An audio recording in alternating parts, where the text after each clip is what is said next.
వీళ్ళిద్దరూ ఇలా కొట్టి చచ్చిపోతున్నారు.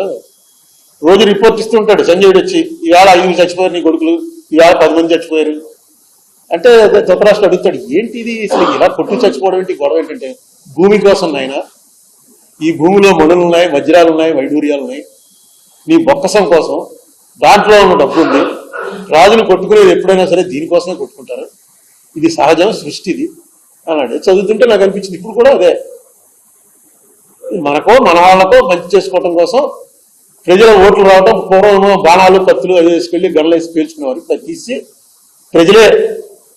ప్రజలకు డబ్బులు ఇస్తే ఓటు మనకు పడతాడనమాట, అదే ఆయుధం వాడి చేతిలో. ఆయుధం ఉన్న ప్రజలు మనకు ఎక్కువ ఉంటే మనం గెలుస్తాం. ఏమండి అప్పుల విషయంలో FRBM అది దాటితే ఎవరో అతను FRBM దాటలేదు, వేరే చోట చేస్తున్నాడు అప్పుడు, వీళ్ళు చెప్పలేకపోతున్నారు. ఎందుకంటే నీ టైంలో ఏం జరిగింది అని టక్కని తీస్తున్నారు. మన దురదృష్టం ఏంటంటే ఇక్కడే ఇదంతా కూడా ఓన్లీ ఆంధ్రాలోనే ఈ దెబ్బలాట, అసెంబ్లీలో దెబ్బలాడుకోరు. మళ్ళీ వాళ్ళు పోనీ తెలంగాణ వాళ్ళు అసెంబ్లీలో దెబ్బలాడుకుంటున్నారు డాక్యుమెంట్ చూపించి. ఇవాళ చూశాను పేపర్లో, సాక్షి పేపర్లో అనుకుంటాను, కింద వేస్తుంటాడు చిన్న బాక్సులు వేసి చిన్న చిన్న మాటలు రాస్తారు. అందులో ఒక ఎకనామిస్ట్ రాశాడు, 2014 నాటికి 54 లక్షల కోట్ల అప్పు భారతదేశానికి, ఇప్పుడు అది 2,05,00,000 కోట్ల అప్పు. ఎక్కడ 54 లక్షలు, ఎక్కడ 2,05,00,000 కేంద్రం చేసిన అప్పు. చంద్రబాబు నాయుడు గారు కానీ జగన్మోహన్ రెడ్డి గారు కానీ ఎవ్వరు చస్తే కేంద్రం ఎలా చేస్తుంది ఏంటని అడగడం,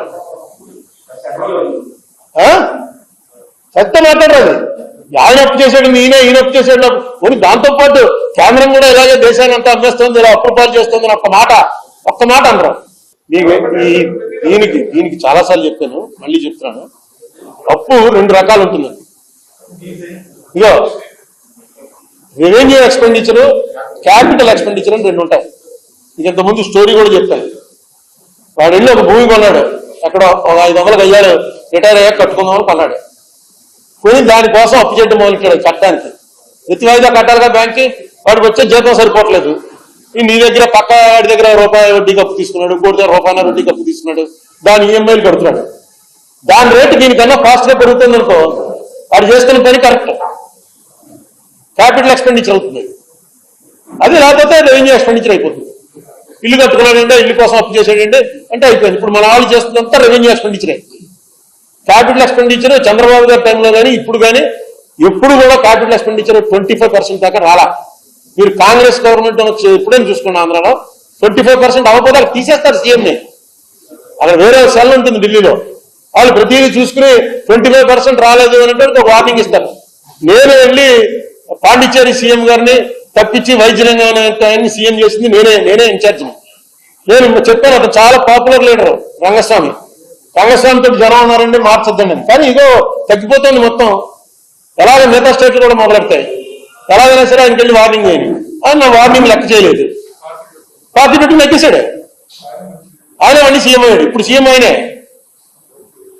సో ఏం చెప్తాం, కాంగ్రెస్ అయితే పోతే పోయింది, ఎలక్షన్ పోతే పోయింది. కానీ మనకు ఒక గైడ్ లైన్ పెట్టుకున్నాం, రూపాయలు పావలా ఖచ్చితంగా క్యాపిటల్ ఎక్స్పెండిచర్ చేయాలి, మిగతా 30 అయినా పర్లేదు. పావలకు మించి వస్తుంది అనుకోండి క్యాపిటల్ ఎక్స్పెండిచర్, అది చాలా ఆరోగ్యకరమైనటువంటి దీంట్లో ఉన్నట్టు. కానీ ఓడిపోతారు. మనకు 26 సీట్లు వచ్చి ఓడిపోయినప్పుడు విజయభాస్కర్ రెడ్డి గారి పరిపాలన చేసిన 3 సంవత్సరాలు highest capital expenditure in India. 92, 93, 94 highest capital expenditure ఖర్చు పెట్టింది. ఇక్కడ 26 సీట్లు వచ్చి వీళ్ళిద్దరూ ఇలా కొట్టి చచ్చిపోతున్నారు. రోజు రిపోర్ట్ ఇస్తుంటాడు సంజయుడు వచ్చి, ఇవాళ 5 చచ్చిపోయారు నీ కొడుకులు, ఇవాళ 10 మంది చచ్చిపోయారు అంటే ధృతరాష్ట్రుడు అడుగుతాడు, ఏంటి ఇది అసలు ఇలా కొట్టి చచ్చిపోవడం ఏంటి, గొడవ ఏంటంటే భూమి కోసం నాయన, ఈ భూమిలో మణులు ఉన్నాయి, వజ్రాలు ఉన్నాయి, వైడూర్యాలు ఉన్నాయి, నీ బొక్కసం కోసం, దాంట్లో ఉన్న డబ్బు ఉంది, రాజును కొట్టుకునేది ఎప్పుడైనా సరే దీనికోసమే కొట్టుకుంటారు, ఇది సహజం, సృష్టి ఇది అన్నాడు. చదువుతుంటే నాకు అనిపించింది ఇప్పుడు కూడా అదే, మనకో మన వాళ్ళకో మంచి చేసుకోవటం కోసం ప్రజల ఓట్లు రావడం, పూర్వం బాణాలు కత్తులు అది వేసుకెళ్ళి గన్లు వేసి పేల్చుకునేవారు, తీసి ప్రజలకు డబ్బులు ఇస్తే ఓటు మనకు పడతాడనమాట, అదే ఆయుధం వాడి చేతిలో. ఆయుధం ఉన్న ప్రజలు మనకు ఎక్కువ ఉంటే మనం గెలుస్తాం. ఏమండి అప్పుల విషయంలో FRBM అది దాటితే ఎవరో, అతను FRBM దాటలేదు, వేరే చోట చేస్తున్నాడు అప్పుడు వీళ్ళు చెప్పలేకపోతున్నారు. ఎందుకంటే నువ్వు నీ టైంలో ఏం జరిగింది అని టక్కని తీస్తున్నారు. మన దురదృష్టం ఏంటంటే ఇక్కడే ఇదంతా కూడా ఓన్లీ ఆంధ్రాలోనే ఈ దెబ్బలాట. అసెంబ్లీలో దెబ్బలాడుకోరు మళ్ళీ వాళ్ళు పోనీ తెలంగాణ వాళ్ళు అసెంబ్లీలో దెబ్బలాడుకుంటున్నారు డాక్యుమెంట్ చూపించి. ఇవాళ చూశాను పేపర్లో, సాక్షి పేపర్లో అనుకుంటాను, కింద వేస్తుంటాడు చిన్న బాక్సులు వేసి చిన్న చిన్న మాటలు రాస్తారు. అందులో ఒక ఎకనామిస్ట్ రాశాడు 2014 నాటికి 54 లక్షల కోట్ల అప్పు భారతదేశానికి. ఇప్పుడు అది 2,05,00,000 కోట్ల అప్పు. ఎక్కడ 54 లక్షలు, ఎక్కడ 2,05,00,000 కేంద్రం చేసిన అప్పు.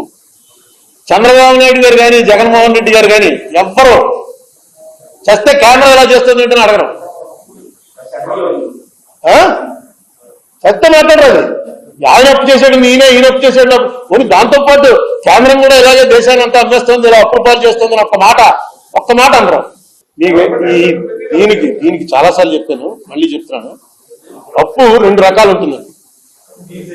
ఇగో రెవెన్యూ ఎక్స్పెండిచరు, క్యాపిటల్ ఎక్స్పెండిచర్ అని 2 ఉంటాయి. ఇది ఇంతకుముందు స్టోరీ కూడా చెప్పాను. వాడు వెళ్ళి ఒక భూమి కొన్నాడు, ఎక్కడ 500 గజాలు రిటైర్ అయ్యాక కట్టుకుందామని కొన్నాడు. కొని దానికోసం అప్పు చేయడం మొదలెట్టాడు కట్టడానికి. ప్రతి వాయిదా కట్టాలిగా బ్యాంక్కి. వాడికి వచ్చే జీతం సరిపోవట్లేదు. నీ దగ్గర పక్క వాడి దగ్గర రూపాయి వడ్డీకి అప్పు తీసుకున్నాడు, ఇంకోటి దగ్గర రూపాయల వడ్డీకి అప్పు తీసుకున్నాడు, దాని ఈఎంఐలు కడుతున్నాడు. దాని రేటు దీనికన్నా ఫాస్ట్గా పెరుగుతుంది అనుకో, వాడు చేస్తున్న పని కరెక్ట్, క్యాపిటల్ ఎక్స్పెండిచర్ అవుతుంది. అది లేకపోతే రెవెన్యూ ఎక్స్పెండిచర్ అయిపోతుంది. ఇల్లు కట్టుకున్నాడంటే, ఇల్లు కోసం అప్పు చేసాడంటే అంటే అయిపోయింది. ఇప్పుడు మన వాళ్ళు చేస్తున్నంతా రెవెన్యూ ఎక్స్పెండిచరే. క్యాపిటల్ ఎక్స్పెండిచర్ చంద్రబాబు గారి టైంలో కానీ ఇప్పుడు కానీ ఎప్పుడు కూడా క్యాపిటల్ ఎక్స్పెండిచర్ 25% దాకా రాలా. మీరు కాంగ్రెస్ గవర్నమెంట్ ఎప్పుడైనా చూసుకోండి, ఆంధ్రాలో 25% అవ్వకపోతే వాళ్ళు తీసేస్తారు సీఎంని. అక్కడ వేరే సెల్ ఉంటుంది ఢిల్లీలో, వాళ్ళు ప్రతిదీ చూసుకుని 25% రాలేదు అని అంటే ఒక వార్నింగ్ ఇస్తారు. నేను వెళ్ళి పాండిచ్చేరి సీఎం గారిని తప్పించి వైద్యరంగాన్ని సీఎం చేసింది నేనే ఇన్ఛార్జిని.